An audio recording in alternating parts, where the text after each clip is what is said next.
નમસ્કાર મિત્રો, સ્વાગત છે તમારું અમારી YouTube channel Gujarat jobs and ન્યૂઝમાં.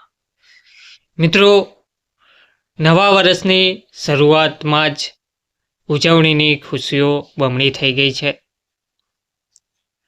હમણાં જ મળતી ખબર પ્રમાણે 18 મહિનાના ડીએ એરિયર્સ અંગે મોટો નિર્ણય લેવામાં આવી રહ્યો છે. નારાજ કર્મચારીઓમાં હવે નવા વર્ષમાં ખુશીઓનો માહોલ જોવા મળી રહ્યો છે. કરોડો કર્મચારીઓને 18 મહિનાનું બાકી ડીએ એરિયર્સ ચૂકવવામાં આવશે. વિગતવાર જોઈએ તો સારા સમાચાર 2025ની શરૂઆતમાં આવી ગયા છે. નવા વર્ષને આવકારતા અને આ ખુશીના પ્રસંગે સરકાર દ્વારા સારા સમાચાર આપવામાં આવ્યા છે, જેથી ઉત્સવના માહોલમાં વધારો જોવા મળી રહ્યો છે.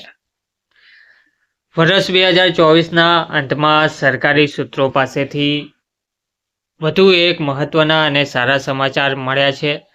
આ બજેટમાં 18 મહિનાના ડીએના એરિયર્સ પર ચર્ચા થશે અને તે નિશ્ચિત છે.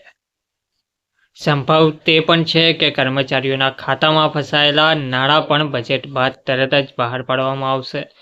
જોકે અત્યારે માત્ર સૂત્રોને ટાંકીને સમાચાર આવી રહ્યા છે. આટલું જ નહીં, સરકારનું કહેવું છે કે કોવિડ-19 રોગચાળા દરમિયાન રોકવામાં આવેલા 18 મહિનાના ડીએ અને ડીઆરના બાકીદારોને મુક્ત કરવાની સંભાવના રહેલી છે.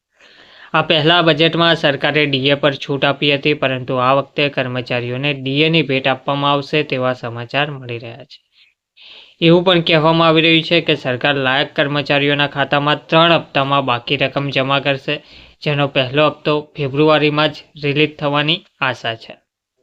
18 મહિનાનું બાકી ડીએ શું છે? તો વાસ્તવમાં કોવિડ રોગચાળાને કારણે સર્જાયેલી આર્થિક કટોકટીને કારણે સરકારના નાણાકીય દબાણને ઘટાડવા માટે જાન્યુઆરી 2020, જુલાઈ 2020 અને જાન્યુઆરી 2021ના 3 હપ્તા રોકવાનો નિર્ણય લેવામાં આવ્યો હતો. આનો અર્થ એ થયો કે કરોડો કર્મચારીઓના 18 મહિનાનું બાકી ડીએ રહેલ છે.